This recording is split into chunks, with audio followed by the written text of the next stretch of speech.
मेरे ऊपर 14 मार्च को हमला हुआ।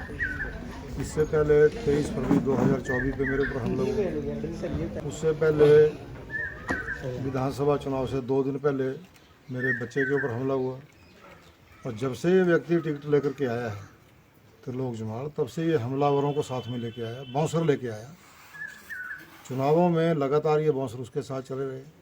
तब तक ये बाउंसर के नाम से जाने जाते थे। अब ये लोग चिट्टा तस्करी के साथ साथ आर्म्स तस्करी भी करना शुरू कर दिया। मेरा पुलिस प्रशासन से और सरकार से निवेदन है कि पहले भी इनके गाड़ियों के नंबर दिए थे, इन गाड़ियों की यदि चेकिंग हो तो इनमें पिस्टल मिलेंगे, आर्म्स मिलेंगे, लेकिन देर आए दुरुस्त आए। अभी मैं ये कह रहा हूँ कि बहुत से लोगों को 10-10 हज़ार रुपये का नीचे से पिस्टल लेके आते हैं, 60-60 हज़ार रुपये का बेच रहे हैं, और यदि 100 भी बेचे होंगे तो 50 लाख हो गए। तो इस प्रकार की आर्म तस्करों के साथ, चिट्टा तस्करों के साथ त्रिलोक जमाल का साथ होना और चुनाव प्रचार में उनको साथ में लेना, मेरे बच्चों को मारना, मेरे ऊपर 2-2 बार हमले करना और उसके बाद मुझे ही गालियां देना, मेरी सिक्योरिटी हटाने के लिए बार बार दबाव बनाना, विधानसभा के अंदर बोलना कि भी सिक्योरिटी हटाओ। तो ये कह रहे हैं कि हमारे ऊपर आरोप कैसे लगा रहे हैं।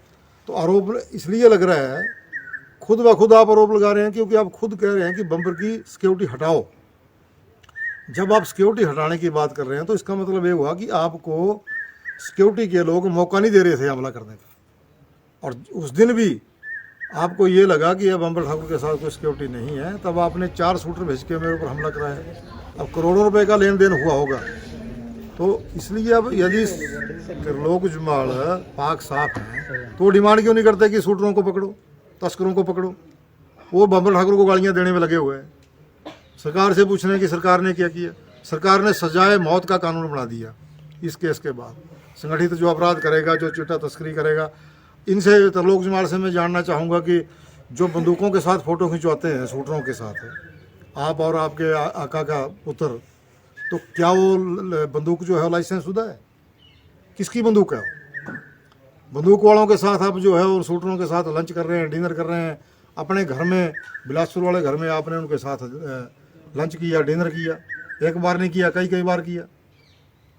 तो ये इन चीज़ों की डिमांड क्यों नहीं करते? तो त्रिलोक जमाल जी इन चीज़ों की डिमांड करें कि भाई जो शूटर हैं वो गिरफ्तार हों, शूटरों की प्रॉपर्टी नीलाम हो, शूटरों को सजाए मौत हो, तब तो हम उनको माने कि वो ठीक बात कर रहे हैं। डिमांड कर रहे हैं कि शूटरों को मौका दिया जाए, बम्बर ठाकुर की सिक्योरिटी हटाएं ताकि हम उसको ख़त्म करें। सबसे बड़ा दुख यदि इस वक्त हुआ है मेरे जिंदा रहने का तो त्रिलोक जमाल को हुआ है। और भाजपा के मैं उन नेताओं का धन्यवादी हूँ जिन्होंने संवेदनाएं प्रकट की हैं और इस घटना को जो है वो निंदा की है। और कांग्रेस सरकार के, पूरी सरकार के, पूरी कैबिनेट के, पूरे हिमाचल प्रदेश के वासियों का मैं धन्यवादी हूँ कि जिनके दुआओं से मैं जिंदा बचा हूँ और सरकार ने मुझे सिक्योरिटी दी है। मैं डीसी बिलासपुर का और एसपी बिलासपुर का भी धन्यवादी हूँ कि उन्होंने मेरी सिक्योरिटी को बढ़ाने के लिए मतलब अपनी रिपोर्ट दी है। और पहले भी जो मेरे को सिक्योरिटी मिली है वो प्रशासन की वजह से मिली है। तो प्रशासन ठीक काम कर रहा है। प्रशासन यदि चुस्त दुरुस्त ना होता तो ये आज मैं आपके बीच में जिंदा नहीं होता और आप लोगों के दर्शन करने थे, मैं इसलिए बच गया। पीएसओ का मैं बहुत धन्यवादी हूँ कि उसने अपनी बहादुरी का प्रमाण दिया है। उसको राष्ट्रपति अवार्ड मिलना चाहिए, प्रमोशन होनी चाहिए।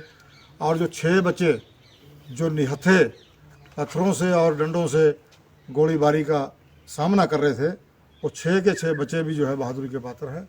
उनको भी जो है बहादुरी का अवार्ड मिलना चाहिए। धन्यवाद।